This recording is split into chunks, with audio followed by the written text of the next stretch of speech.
Hi guys, this is Sandy. I want to talk to you today about paper piecing 101 on this Violet Craft Elephant Abstractions.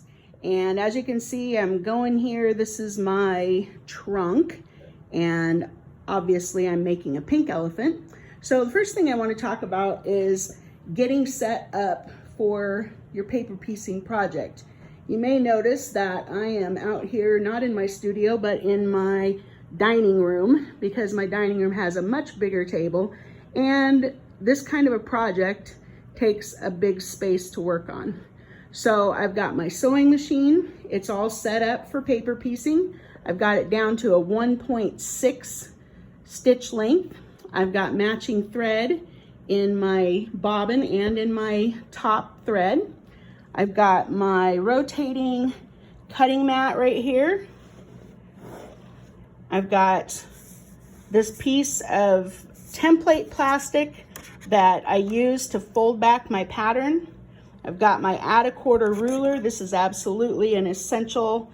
The bigger ruler I feel like is a lot easier to handle and works better for my arthritis in my thumbs.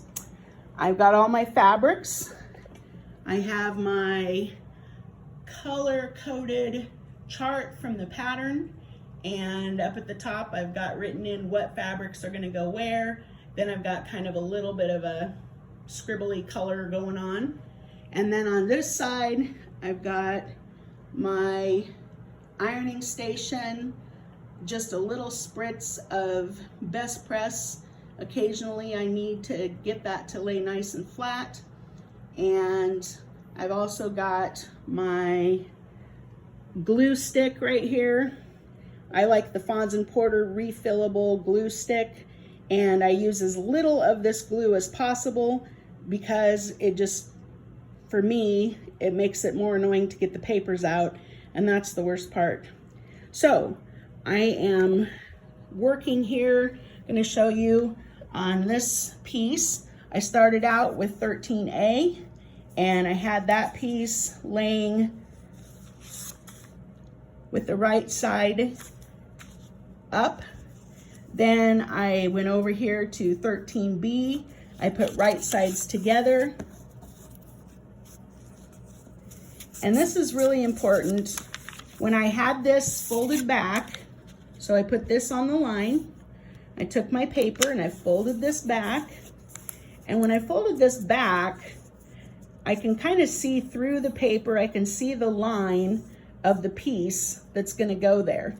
And it's really important that the piece I laid down to sew together with my 13A piece, my first piece, that piece was completely covered. When my paper is folded back, I could see that piece was big enough to cover this entire area that is going to be covered. And then I went ahead and opened this up. I sewed on my solid line, starting at this point and ending at this point as close as possible. Then I came back over here. I laid this back down, folded it back, and then I took my add a quarter ruler, put that on, and on that add a quarter ruler there's a little lip that will catch right there on that piece of template plastic. And then I trimmed off my 1/4 inch seam there, and then I was done with that piece. So you fold this back. Next piece, same way. I come over here, the next one is C. So I've got A and B together. Now I'm going to put C on. Same thing, I'm going to fold this back. I'm going to put my other piece underneath to make sure that it's going to line up, and the whole piece that needs covered is going to be smaller than the piece of fabric that I'm laying underneath it. Then I'm going to take it to the machine, open it up, sew line to line, and in this case it starts here. It doesn't end right here at the point on 13A, but you can see that line extends all the way out to the solid line which ultimately is going to be your seam line when you start putting these pieces together. So open it up, give it a quick press, fold it back.